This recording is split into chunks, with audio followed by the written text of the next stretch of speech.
What is going on, lads? Jack here, and welcome to episode 27 of the Road to Glory with FC United Manchester. Things are crazy, guys. You may remember at the start of the season, I said that we would reach the playoffs, and that was when we were bottom of the league. I said we've been a bit unlucky. We'll go on a winning streak, and we will qualify for the playoffs because we have a good enough squad. And look at the league table. Wow, we are 5th. Pretty crazy stuff considering 15 games into the season we were bottom, but last 20 games have been really special. We are unbeaten in the last 20. Looking at past positions just quickly before I touch on the results, you can see steady improvement from the 15th game of the season. A few times we've dropped, that's more due to us drawing, but the main thing is we are now 5th. Look at the green on this table, I mean look at it. So yeah, this month was January, I'm going to be reviewing. We had 6 games this month. I reviewed the Macclesfield game in the live com previously, and then we played 5 games since. We won all of them. We started off with a 1-0 win against Woking. It was a very good result. Ryan Doble getting the all-important goal for us to get the 1-0 win. Probably deserved the win in the end. It was pretty close statistically, but we created a few more chances. So that was a really good result to see. We then went and we got a 3-1 win away to Southport. Another big game for us. Jacob Joyce, the guy who hasn't played in a very long time. You may remember him as the kind of prospect that never really made it in the first team. He's like 3rd or 4th choice striker, but I gave him a run out this game because we had a few players who were really tired. And he performed well for us as the lone forward. Unfortunately for us, they did take the lead this game. They went 1-0 up Southport after just 23 minutes. And I knew it was going to be tough because we were away from home, but the team responded like unbelievably. 3 goals, the first of which came in the 36th minute. Ball worked up the wing. Reed there just running at the left back, causing him some real troubles. And eventually the ball comes into the box. Not properly cleared. Olivian, the young Barcelonian wing-back, that is not even a word, with the all-important delivery into Joyce, and he's able to bury it. Then, just going into the second half, we added our 2nd goal of the game. Again, Reed playing an important, I guess, role in the build-up. Joyce spreading the ball wide to right and right, getting the ball in. And wow, I thought the goal came from that, but apparently not. You can see here, they just don't clear the ball really. One thing I've noticed particularly in the games that we've been winning since kind of our, I guess, end of our bad run of form has been the midfield and defence have looked so solid and kind of so confident in possession of the ball, and when we don't have the ball we're always looking to get it back and really restrict the opposition chances they can have. But anyway, that was the 2nd goal of the game to make it 2-1, and then I think Bradshaw scores the 3rd goal. Ball falls to him on the penalty spot, and he's able just to bury it in. And looking at the stats, it was a pretty comfortable win in the end, almost 60% of the possession in our favour. And that marked, I guess, one of the better results of the month, coming back from behind. We then had a home tie against Barrow, and I'm not going to show the highlights of this game, but John Carson getting on the score sheet with a free kick, and Tom Bradshaw, again, he's had a good little run of form. I've kind of played around with the front 4, like the 3 attacking midfielders and the lone striker, and Bradshaw's banged in a few this month. Looking at the stats, pretty comfortable 2-0 win, standard stuff. Barrow, not the strongest team in the league, so that was a good win. We then had a game against Dagenham and Redbridge. We were 6th in the lead at this point, 6th in the league at this point, sorry, and they were in 8th. So it was an important game for us to win. We were at home, good run of form, and I felt confident going into the game that we'd be able to get the win. We did have a right flyer of a start. They lost the ball from the throw-in. McNair intercepted, and it was McNair who ended up capping off this good move. 4 minutes in, 1-0 up, it looked good. For us, you know, good omen for the game, I suppose, especially at home against a team like Dagenham. It's always important to get the first goal.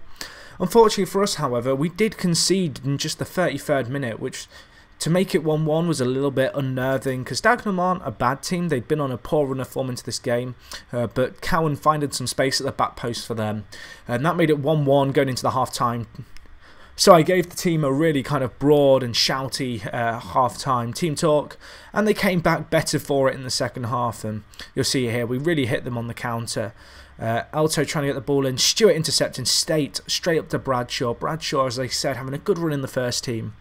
Where's York there? Not first choice right winger, but he was playing this game. Just give him Reed a rest, and he played an all-important role in that goal as McNair buried it for his second goal of the game and to make it 2-1, 49 minutes in.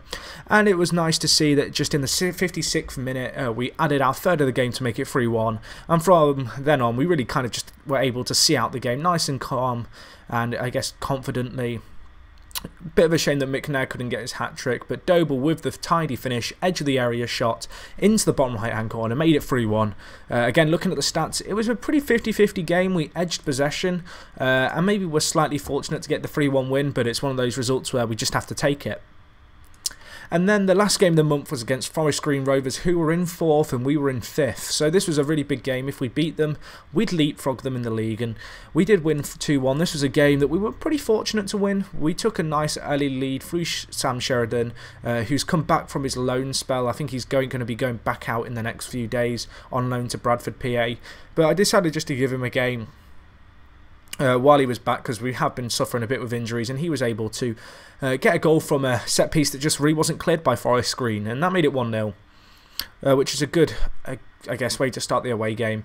Unfortunately for us, Forest Green did respond just on the, I guess, stroke of half-time, made me really have to shake up my team talk, because they'd been on top for the most part in the first half. They created the better of the chances in the first and second half, and it was a little bit worrying, I guess, how much of the ball they were seeing and where they were seeing it and the chances they were creating as the home side. But anyway, we did get our second goal of the game, and the goal that ultimately won us the game 2-1. Where's York into the back post? Kirby was there. Good finish by that lad, and that made it 2-1. And they've been really the fixtures this month. So 6 games, 5 wins, 1 draw. Good stuff.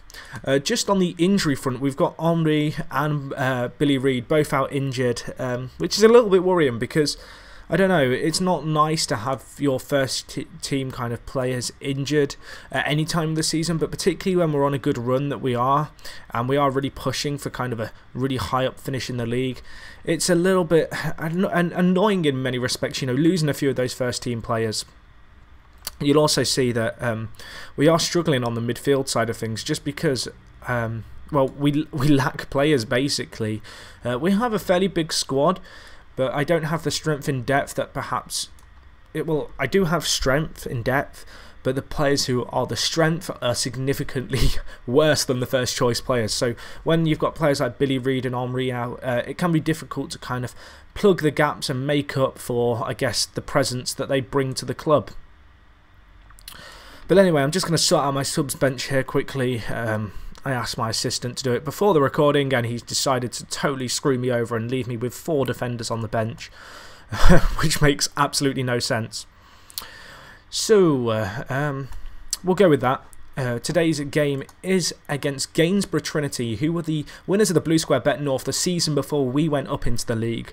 They currently find themselves in 16th place after 35 games. We, as you can see, are in 5th place, tied with Hereford and 2 points behind Forest Green, who have played an extra game on us. We are within kind of touching distance of Chester now. We have got to play them still, and if we were to win that game, we'd only be 10 points behind them, but I don't know, there's 11 games left of the season. We've just got to focus on winning our remaining games, and if they slip up, they slip up. But this should be a pretty big game. We are the favourites going into this game to take the win. This is a home tie against Gainsborough, so I do have kind of faith in the squad to come out with a result against this kind of team. We are at home, so we're just going to be playing the control philosophy with a nice balanced kind of style of play. Again, it's just a case of keeping the good run going. 20 games unbeaten is fantastic for any team, but considering the start we've had, it gives the squad a lot of confidence, because we were really rock bottom of the league after 15 games. My job was a bit uncertain despite everything I'd done for the club, because I'd said, you know, I think we could finish in the top half, and obviously if you're bottom, that is not top half.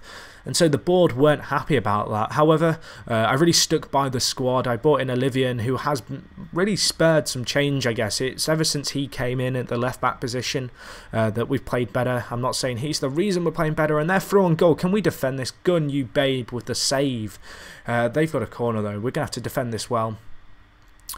But what was I saying? Yeah, I don't know. Olivian really seems to have kind of spurred, I guess, the change in the squad.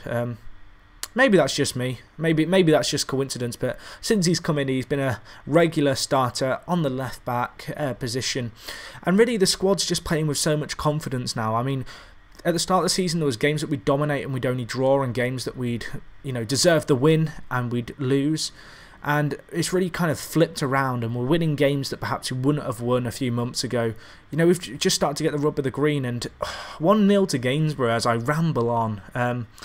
That's a little bit disappointing. We just didn't get the ball away. Evans there, you know, you kind of expect him just to get it clear, and unfortunately he could only head it down to their striker. And 44 minutes in, 1-0 up to Gainsborough, 1 goal in it. We have had more shots. I'm just going to give a nice aggressive, show me some desire, you don't look like you want it. I'm going to switch to a slightly more rigid philosophy, but then go on the attack. This will just mean that the 2 central midfielders play their more defensive roles that they are assigned, and it gives the front 4 a lot more of kind of a free roam role in the squad, which will hopefully see us get a few more chances created and see a bit more of the ball. So as I say that, we are now at 60% possession, so that's a really good sign to see. It looks like the change is working in terms of getting us the ball, but with 18 minutes left, we are yet to make a chance, which is really kind of disheartening. We've had 4 shots on goal, none have been shown as key highlights, so I'm going to change things if it gets to 10 minutes. And okay, we have 4 minutes left of the game. Not a lot's happening. I haven't really got the options on the bench. I'm just going to bring McNair on to play left mid. We're going to stick Doble up top, McNair into the left winger position for the last 4 minutes. Don't think it's going to make any real difference. This may well be the end of the good run, and it would be slightly ironic to lose to a team like Gainsborough. And indeed, 1-0 to Gainsborough at home. That was disappointing in the grand scheme of things. Let's hope that the teams around us and behind us have kind of dropped points themselves. Okay, I'm just going to load up the league table, but it looks like we are on 60 points. We still are in the playoffs. We're 3 points ahead of Kidderminster, who are in 6th, just lurking outside the playoffs. It's nice to see all the teams kind of around us now having played roughly the same amount of games. And it looks like we've kind of got a good firm hand on the playoff spot now. It's ours to lose. I don't know, that result probably means that the league title has really gone away from us. But we have to look at the positives here. That's a 20-game unbeaten run come to an end, including 10 wins in the last 12. And even if you include the loss, that's 10 wins in the last 13, or 1 loss in the last 13, which is an incredible record for any team. But anywho, guys, I don't want to ramble for too long. If you enjoyed the episode, as always, please smash the like button. Oh, and just so you know, I didn't actually sign anyone during the January transfer window just because the squad was going so well. And I really didn't want to disturb the dynamics. So, other than that, I'll talk to you guys in a bit. Thanks for watching, and it's me, Jack, and I'm signing off. I'll talk to you guys in a bit.